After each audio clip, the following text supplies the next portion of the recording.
Hey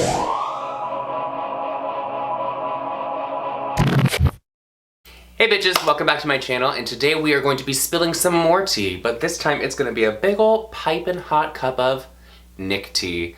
And I'm going to spill my own tea because some of you in my comments think that it's funny and cool to Google some things from 2010 and think that, oh my god, we're going to get him, we're just going to jab it in there, like it wasn't an issue, that was on national news, like it wasn't on CNN and Fox and all of those. And it's something that you guys think that I would probably be embarrassed about, but I'm actually not. So let me just take a big ol' sip of my tea and we'll get started. I love green tea and I love putting a little honey in it. It makes it just so much better.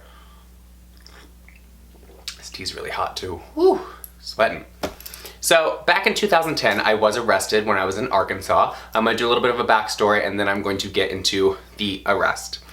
Back in 2010, there was a program called Stick'em, which it was basically you could go on and you could chat with people, and then on the side there'd be like 6 cameras where fans, friends, whatever, could come on and video chat with you. So I would do that all the time. I was very popular on there, considering my modeling career and just being a heavy presence online. I had a huge following, and I met a few people on there that I decided that it would be fun to meet in real life and held up a friendship with. I didn't just go and meet these people. Like, we talked for years before, I think probably like 2 years, maybe in 2008 is when I got onto Stick'em. But I did go to Arkansas, and this happened, the first trip was amazing. I had such a good time. Arkansas is fun, even though it is a very homophobic state. I will say that again later in the video, in case you haven't realized it. It's a very homophobic state. It's also a dry state in most of the places. Where I was a dry county. So, therefore, on my third trip to Arkansas, there was a huge falling out with my friend and I over just some stupid like bullshit. It's like nothing big, just stupid fights that friends get into. So I went and I stayed at another friend's house, which was down the road, which she was not having at all. At all. So our group of friends in Arkansas kind of like ran in the same circle, whatever. There were 2 bars. One was called the Moose, and that was like at the top of a hill, which is so dangerous. There's like a hill that people like can literally come down. And the other one was like a like a lodge. What are those things called? Like the Elk Lodge or whatever. It was like that. So we went out. Those are the only 2 places in the county that you could drink legally. There were no bars or anything, just those 2 places. So we went out there one night after I have already left my friend's house and I was staying at another friend's house. We went out and I was like the little king of Patron. I loved Patron, so I would buy the bottle of Patron and I would just be downing it. This night, I downed 2 bottles of Patron by myself. To the point where I was dancing on bars and like tables, whatever, not giving a fuck, it's homophobic state, whatever, but everyone seemed to just love me in this town. So we got really drunk. At some point in the night, there was a conversation between my friend and I, the one that I was not staying with anymore, and she asked me to come over. So I did with another one of my friends, so I had like my group with me, and then here's her group right here. There was a miscommunication. The miscommunication was not between me, and it was not between my friend, but it was someone else in the house that I ended up getting dragged into it, which started an argument. The police were called, not because of me. Once again, the police were not called because of me, but the police were called. The police in Arkansas are extremely homophobic. I said this earlier in the video, I'm gonna say it again. Very homophobic. So they get to the house, and even if you're at your house drinking, okay, it's fine if you're inside, but if you step outside, like just right outside the front door, you are intoxicated in public, and that's what they take it as. So the police came, and they asked me, they said, will you step outside, please? And I'm a law-abiding citizen, first of all, and so I'm going to obey the police when they said, because I'm not about, you see the things that police do to people if you don't obey them. So I said, okay, sure. I stepped outside, boom, boom. On my wrist, handcuffs, Publix intoxication. So, not Publix, that's a store. Public intoxication. So they arrest me, they take me down to the jail, whatever, and I spend the night in jail, which, okay, whatever, which was very creepy. This man in jail before, when I got bailed out the next day, which, by the way, I had everything that I wanted in jail. I had my phone, I had my shoes, I had everything. Because I wasn't, they knew in Arkansas that I was sort of like somebody, whatever, which was because of my modeling career. You can Google it. I'm not just blowing things out of proportion. I'm not like trying to up myself in any way. That's the truth. So therefore, I had everything I wanted. They were nice to me. They separated me from everyone. I had my phone, I had everything, which you're not supposed to have in jail. I got bailed out, but this man handed me like this note and said, please call my friend and tell him I know where the body is. And there was a number at the back of it. It was so weird. So I go back to the place I was staying and I get the report of what happened, which is completely false. And let me tell you why.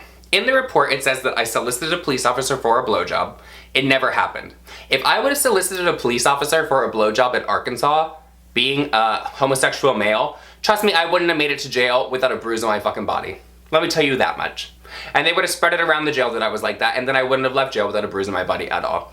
So, with that said, let's go into this. If I was lying about what happened and the reason I went to jail, why was it that the police officers that arrested me, one, showed up to court, asked to take a picture with me, and I have the picture. Maybe I'll insert it somewhere, or maybe I'll just like put a little link down to the bar. I actually took a picture with the police that arrested me. So why would you show up to court being so embarrassed that a homosexual asked you to suck your dick and then ask for a picture and show up to court just so you can see them one more time? Why would you contact TMZ, which I have the email from the person at TMZ, trying to sell the story of what happened and send them pictures of you and your family to try to combat what I'm going to say in the future about you? Oh my God, could it be that you trumped a fucking story? And also, oh my God, if I solicited a police officer, if I fucking asked to suck a cop's dick to let me out of the cop car and not put me in jail, that's bribery. Which is against the law. My case would have gone a lot further and they would have not dismissed it in court. Keep in mind, I walked into court 2 days later to basically think that I was going to jail, and the judge said, there's no proof, blah, blah, blah, blah, blah, you may go. That's it. The only thing I got a fine for was fucking public intoxication, which, whoopsie doozy, me, shouldn't have been doing that. So, the fact that you sit there and you try to bring up the fact that I was arrested for sucking a cop's dick and there's all this proof, I actually implore all of you, go Google. Go Google me. Please, read the story for yourself. It's on the New York Daily News. It's also a lot of other places. So go read the story, make your own assumption. I personally don't care because I just gave you the facts. You can also Google like police Nick Snyder and the pictures of the police with their family will come up. So it's not that big of a deal. I don't know why you guys are trying to bring up something from 2010. If you want to throw something at me, you should try a little harder and you should try to come up with something more original than that. And the only thing that was embarrassing about the situation is that they said, I'll suck your dick and balls. Which, I mean, that should be a catchphrase. I should have made that into a fucking t-shirt. I'll suck your dick and balls, is what they said I said to them. I would be very talented if I could get the dick in there with the balls. I can't. I'll admit it. But actually the only other thing that was embarrassing was that night is that I met a really hot like guy and we traded shirts and he ended up getting a Dior sweater and I had a shirt that said, hey babe, when we chillaxin'. Like what? No! Why are we chillaxing? No! But, which the guy that actually created that shirt is the, I think he's a snowboarder or a skateboarder. He tweeted me and said thank you for the press, so you're welcome. But that is it. If you want to tweet that link and you want to just keep fucking putting it in the comments, go ahead because I addressed it right here. Believe me, don't believe me, I really don't care, but that's the God honest truth with the tea that you guys think that you're spreading about me, and keep on doing it. Because it's not that big of a deal. And you guys think that you're like getting one over on everyone. But that's that. That's the tea on me and whatever. So like and comment down below if you have not already. Please subscribe, share this video, tweet me, blah, blah, blah, blah, blah. All my information is down below and I'll see you guys in my next video. Bye.